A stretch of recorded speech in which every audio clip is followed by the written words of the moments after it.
अस्सलामुअलैकुम, मेरा नाम डॉक्टर सलाउद्दीन है।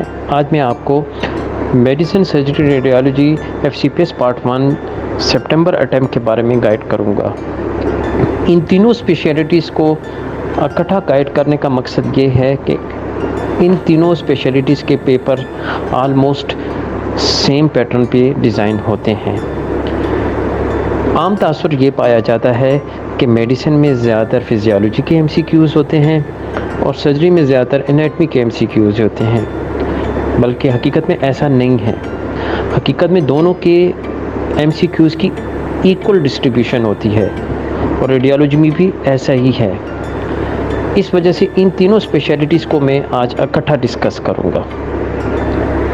तो फर्स्ट ऑफ ऑल जो बुक्स रिक्वायर हैं उनके बारे में इन लिस्ट करते हैं कि कौन कौन सी बुक्स पार्ट 1 की इन तीनों स्पेशलिटीज़ के लिए ज़रूरी हैं। सबसे पहले है BRS फिजियो, उसके बाद है SK Kim last days revision notes, SK medicine golden files 1 to 8, SK surgery plus radiology golden files 1 to 8, medical MCQs book. तो let's discuss how to prepare for medicine surgery and radiology FCPS part 1 exam. सबसे पहले तो आप ये सोच लें कि आपको कौन से टॉपिक को सबसे पहले कवर करना है। सपोज़ आप एनाटमी पहले कवर करते हो तो उसको कवर करने का आसान तरीका ये है कि आप सबसे पहले SK Kim last days revision notes वाली बुक उठाएं। उसमें जितनी एनाटमी दी हुई है वो मोर देन इनफ है फॉर FCPS पार्ट 1। एनाटमी में इम्पोर्टेंट टॉपिक्स कौन कौन से होते हैं जो पार्ट 1 के लिए इंतहाई ज़रूरी होते हैं। एनाटमी में पार्ट 1 में ज़्यादातर मसल्स के एक्शंस आते हैं, नर्व सप्लाई आती है। ओरिजिन इंसर्शन आपको बिल्कुल भी नहीं करनी मसल्स की। CPSP ज़्यादातर फोकस करती है क्लिनिकल एनाटमी पे। क्लिनिकल एनाटमी का मतलब ये है कि आप ज़्यादातर वो एनाटमी याद करो कि जो क्लिनिकल अप्लाइड होती है, लाइक मसल्स के एक्शंस, नर्व सप्लाई कि ये लीजन हो जाए तो क्या होगा, दूसरी लीजन हो जाए तो क्या होगा। ये सारा जो है पार्ट 1 FCPS में बहुत ज़्यादा ज़रूरी है। आपको एनाटमी इस लिहाज से पढ़नी होगी। लिम्फेटिक ड्रेनेज बहुत ज़्यादा इम्पोर्टेंट है। लिम्फेटिक ड्रेनेज में आपको बहुत ज़्यादा MCQs आते हैं, ख़ासकर रेडियोलॉजी में लिम्फेटिक ड्रेनेज से बहुत ज़्यादा MCQs आते हैं कि ये लिम्फ नोड कहाँ पे ड्रेन करता है, वो लिम्फ नोड कहाँ ड्रेन करता है, ये बहुत ज़्यादा इम्पोर्टेंट है। तो एनाटमी में आपको ज़्यादातर nerve supply, action, lymphatic drainage, origin insertion बिल्कुल स्किप कर दें। बोन्स की सरफेस एनाटमी बिल्कुल स्किप कर दें, ये बिल्कुल भी नहीं आते। इस एनाटमी को कवर करने का तरीका ये है कि आप मैक्सिमम 20 डेज दें एनाटमी को, होल एनाटमी को मैक्सिमम, इससे ज़्यादा नहीं देने चाहिए। कम दे सकते हैं, ज़्यादा नहीं दे सकते। जो टॉपिक आप SK Kim last days revision note से पढ़ें, साथ ही अपनी असेसमेंट के लिए मेडिकल बुक लें। पहले मैं राबियाली को बहुत ज़्यादा रिकमेंड करता था, लेकिन जो मेडिकल का न्यू एडिशन है इन्होंने बहुत ज़्यादा हार्ड वर्क किया है और इसको जो है इन्होंने बहुत ज़्यादा ज़बरदस्त तरीके से डिज़ाइन किया है। हर MCQs की एक्सप्लेनेशन दी है। तो राबियाली के मुकाबले में मेडिकल अब मैं ज़्यादा रिकमेंड करता हूँ, क्योंकि आपको हर MCQs की एक्सप्लेनेशन भी मिलती है और असेसमेंट के लिए ये बुक बेस्ट है इन रिप्लेसमेंट ऑफ राबियाली। इसके बाद जो सेकंड बुक ये तरीका है आपको कि आप सपोज़ एक टॉपिक आप करते हो एनाटमी का, सपोज़ अपर लिम्ब करते हो, तो उसको जो है आप फ़ौरन मेडिकल के अपर लिम्ब वाले पोर्शन से उसके MCQs करो।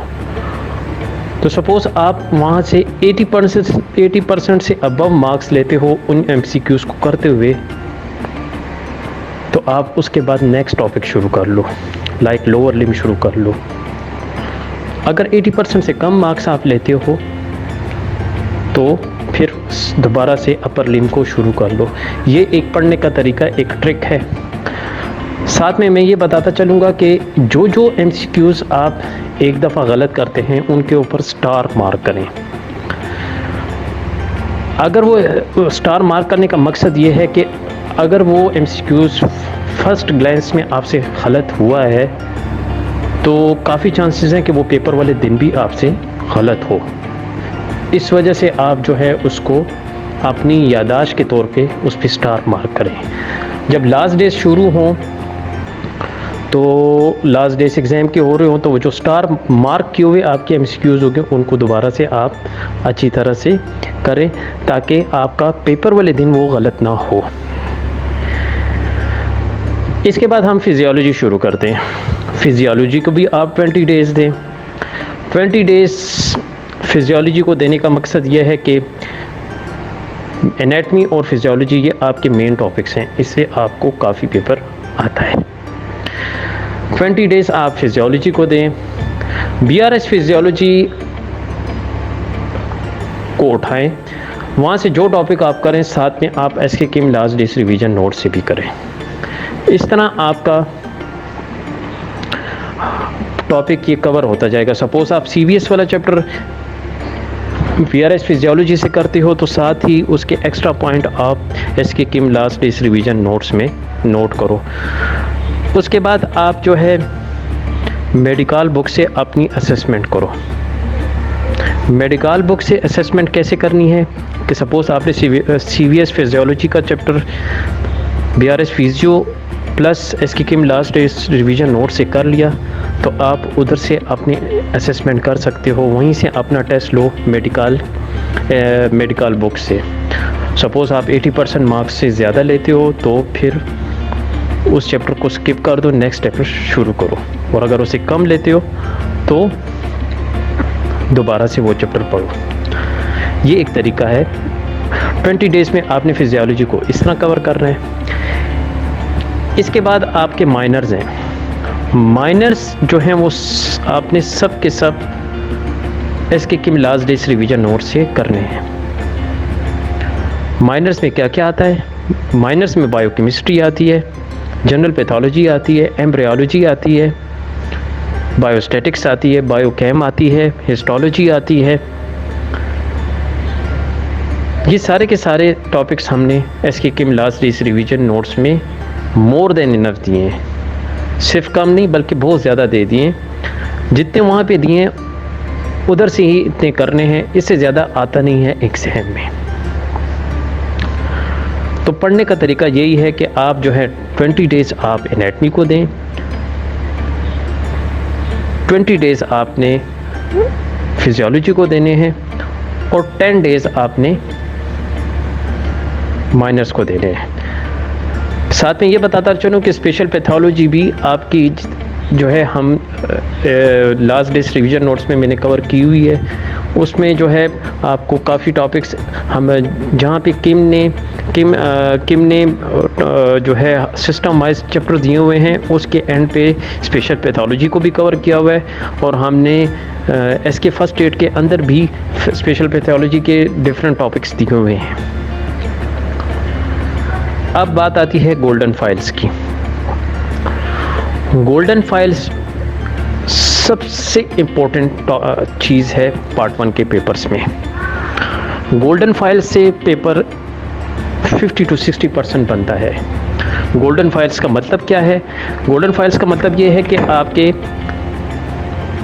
पास पेपर्स जो CPSP डिज़ाइन करती है, तो उन पास पेपर्स में तकरीबन 50-60% तक MCQs रिपीट होते हैं। गोल्डन फाइल्स आपको बहुत अच्छी करनी है। गोल्डन फाइल्स को करने का तरीका ये है कि सपोज़ किसी ने मेडिसिन में अपेयर होना है तो वो मेडिसिन के साथ साथ सर्जरी के भी पेपर्स करेगा, और किसी ने अगर सर्जरी में अपेयर होना है तो वो सर्जरी के साथ साथ मेडिसिन के भी पेपर्स करेगा।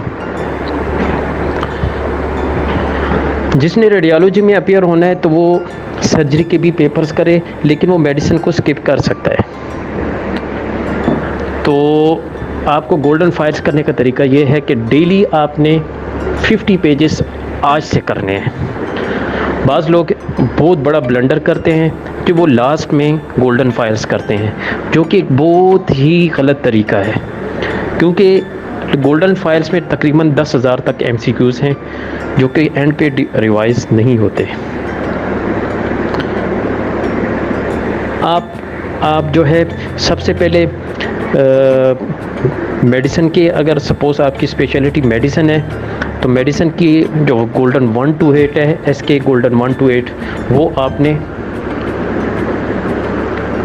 आपने आज से स्टार्ट करनी है। डेली 50 पेजेस करें तो उस बुक में टोटल 500 पेजेस हैं। 10 डेज़ में वो भी ख़त्म हो जाएगी। कोर्स आपका ख़त्म हो या ना हो, लेकिन आप आज से गोल्डन फाइल स्टार्ट करें। इरेटा गोल्डन फाइल्स का डॉक्टर मुबशर ज़ीशान के नाम से अपलोड है ग्रुप में, वो आप डाउनलोड कर सकते हैं। इसके अलावा कोई मिस्टेक्स नहीं है। आपने ज़्यादातर प्रोपेगेंडा में नहीं पढ़ना कि इसमें मिस्टेक्स हैं, ये हैं, ऐसा कुछ भी नहीं है। जो इरेटा डॉक्टर मुबशर ज़ीशान ने अपलोड किया है वो काफ़ी है। बाकी डॉक्टर दुर्रे नायाब बाजवा जो कि ग्रुप में बहुत एक्टिव रहते हैं, उन्होंने भी बहुत मेहनत की है। SK सर्जरी एंड एलाइड का इरेटा जो है वो भी ग्रुप में अपलोड है। डॉक्टर दानिया मेमन के नाम से मैंने ख़ुद अपलोड किया था, वो आप नोट कर सकते हैं। इसके बाद है SK golden 9 plus golden 10। Golden 9 में जो है वो सितंबर एंड नवंबर 2019 के पेपर्स हैं। गोल्डन 10 में फरवरी प्लस जून के पेपर्स होंगे, जो कि आलमोस्ट जुलाई के मिड में लॉन्च होगी। आपको वो दोनों करनी होंगी, वो बहुत इम्पोर्टेंट हैं और रिपीटिशन के लिहाज से भी बहुत ज़्यादा इम्पोर्टेंट है। सो समराइज़ करते हैं सारा कुछ। सबसे पहले तो आप अल्लाह ताला से नियत करें कि भाई मैंने ये एग्ज़ाम करना है, डिटर्मिनेशन के साथ इसको बहुत अच्छा पढ़ना है। और जब आप करेंगे, ये बहुत इजी एग्ज़ाम है पास करना। अगर आप स्ट्रिक्ट टू दी गाइडलाइंस रहें, ज़्यादा बुक्स के चक्कर में ना पड़ें। जितनी ज़्यादा बुक्स पढ़ते हैं उतने ज़्यादा फेल होने के चांसेस होते हैं। आपके पास वैसे ही थोड़ा टाइम होता है, 2-3 मंथ्स ही होते हैं, उसमें आप बहुत सारी बुक्स ले लेते हैं। कोई क्या कहता है, कोई क्या कहता है, ये पढ़ो वो पढ़ो, जिसकी वजह से आप मिसगाइड हो जाते हैं। और मिसगाइड होने का नुकसान ये है कि जब आप एग्ज़ाम वाले दिन पेपर की स्क्रीन के सामने, कंप्यूटर की स्क्रीन के सामने बैठते हैं तो आप कंफ्यूज हो जाते हैं डिफरेंट बुक्स पढ़ने की वजह से। इसलिए थोड़ी बुक्स पढ़ें और उसको ही अच्छा करें, बार बार करें। एक बुक को 10 बार पढ़ना ज़्यादा बेहतर है बनिस्बत इसके कि 10 बुक्स को आप एक बार पढ़ें। इसलिए मैंने थोड़ी सी बुक्स बताई हैं, उसी को अच्छा करें। इसके बाद नमाज़ पढ़ें अपने 5 टाइम, क्योंकि जितना आप फ्रेश रहेंगे उतना अच्छा पढ़ेंगे। सोशल मीडिया ज़्यादा यूज़ ना करें, ये सबसे ज़्यादा फेलियर की तरफ लेकर जाता है।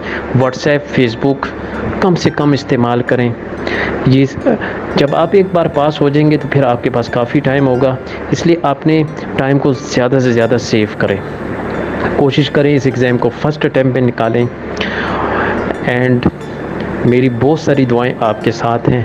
अल्लाह आप सबको पास करे और कामयाब करे, आमीन। अस्सलाम वालेकुम गाइस, मेरा नाम डॉक्टर सलाउद्दीन कमाल है। लोग मुझे डॉक्टर SK के नाम से जानते हैं। पिछले 8 सालों से मैं लोगों को पार्ट 1 की गाइडेंस देता रहा हूँ through WhatsApp groups and through Facebook group the famous 2005-10 का मैं एडमिन भी हूँ। और लोगों को काफ़ी लोग मेरी गाइडेंस की वजह से पास हुए अल्हम्दुलिल्लाह, उनमें हज़ारों की तादाद है। तो मैं मुख्तलिफ़ प्लेटफार्म पे लोगों को गाइड करता रहा हूँ। अल्हम्दुलिल्लाह 4 से 5 बुक्स जो स्पेशलिटीज़ की हैं उनका मैं ऑथर हूँ, जिनमें मेडिसिन है, सर्जरी है, गायनी है, रेडियोलॉजी है और एनेस्थीसिया है। पाकिस्तान में मैंने प्लेटफार्म शुरू किया गोल्डन फाइल्स का, बेसिकली गोल्डन फाइल्स की मैं पायनियर्स में से हूँ कि जो हम पास पेपर्स डिस्कस करते थे पार्ट 1 के, उनको हम डिस्कस करना, फिर उसको कंपाइल करना एक प्लेटफॉर्म पे।